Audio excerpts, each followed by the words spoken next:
Welcome, consultants, to another story from our space. Today, we will be hearing about a consultant who is finding it hard to get rid of his work reputation as the process guy instead of the strategic consultant he is. Was labeled as a process guy in strategy consulting. This means that you are a nice guy who can manage clients and processes well, but is not smart enough to do challenging content-heavy strategy projects. Probably not the best reputation you want to get in strategy consulting. Anyone who has worked in consulting knows that it is very hard to get rid of negative labels. It was very hurtful but quite true. I joined as an experienced hire at the age of 34. Naturally, I was quite confident in handling clients but quite awkward with anything related to slides or Excel. Every time I had to create a new slide, I would dread the moment. I knew that I would create a crappy slide, and then we would have half a dozen iterations, accompanied by all the related drama, stress, and tension. In a profession where slide creation is the main daily activity, I was destined to live in endless hell. As a result, I developed a huge insecurity and stressed quite a lot about it. Despite that, to my surprise, I made it to a manager level. Clients loved me. I was energetic and driven, which allowed me to survive for a couple of years. But then, at the manager level, having the label of a process guy started hurting me big time. Partners are usually more careful when staffing managers. Nobody wanted a process guy manager on their important projects. The risk is just too high. I knew that I had to learn to work like a content guy, but didn't really know how. I had no clue what was wrong with me. By some miracle, on my very first project as a designated manager, I got staffed on a major strategy project. Okay, maybe I wasn't that bad and had earned some goodwill with a few partners. Partners helped me to staff a team of superstars.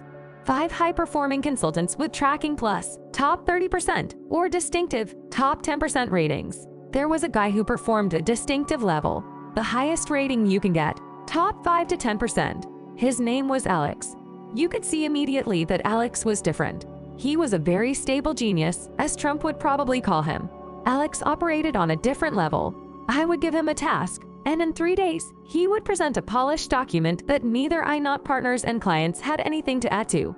He was creating impeccable documents with insightful analysis, very well thought out synthesis, and advanced visuals. It was unimaginable to me how he did this, and so quickly. After a few weeks on the project, we became good friends.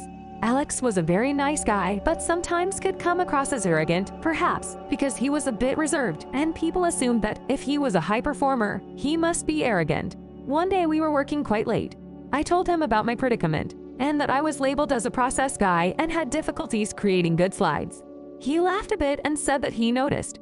It stung me a bit, but I was on a mission. I asked Alex to teach me how to do the slides. He was shocked that a manager would ask a consultant to teach him how to make slides. I said I didn't care. I would do anything to learn. Long story short, we spent the entire project talking about how to create good slides and discussing his best techniques, thinking process, and rules. We gamified it and had a lot of fun. He would assign me some challenging visual slides to produce. I would complete them, and then he would rate them. In the end, I became quite fluent in slide making. A week later, I received an email from my senior manager asking for a one-on-one meeting. It was an unscheduled meeting, and that typically is never a good thing. This was a Zoom call, so when I joined the bridge, my manager was already on with the partner. He was informed that I was using a resource's time for tasks outside of the client deliverables. I explained that it was just temporary support here and there to help me improve my presentation skills. But this seems to have made the partner more upset. He stated I shouldn't be going to a senior for this, and that I can't put my work onto the team. I really felt like I was being misunderstood. I decided to let this go and stop asking Alex for help. In any case, I learned everything I needed to from Alex, and the clients and other managers started to compliment my work.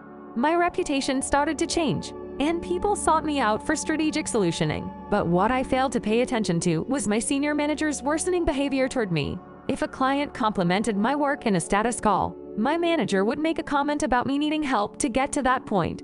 I would often feel like I was being belittled on purpose. It was during the last week of the project that I decided to approach my manager and have a chat before going our separate ways to other projects we have.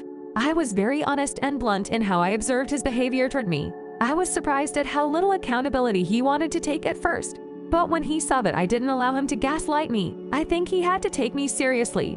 Especially when I added how I would be discussing this with the partner as well. What I learned from this whole experience is that You have to take charge of your progress and learn to work on your weaknesses. But in addition to that, when I did learn to improve my work output, I also learned how quickly some people will turn on you, even if it is something that is required of you to do as a consultant. Thank you, and please subscribe to get notified about more stories like this.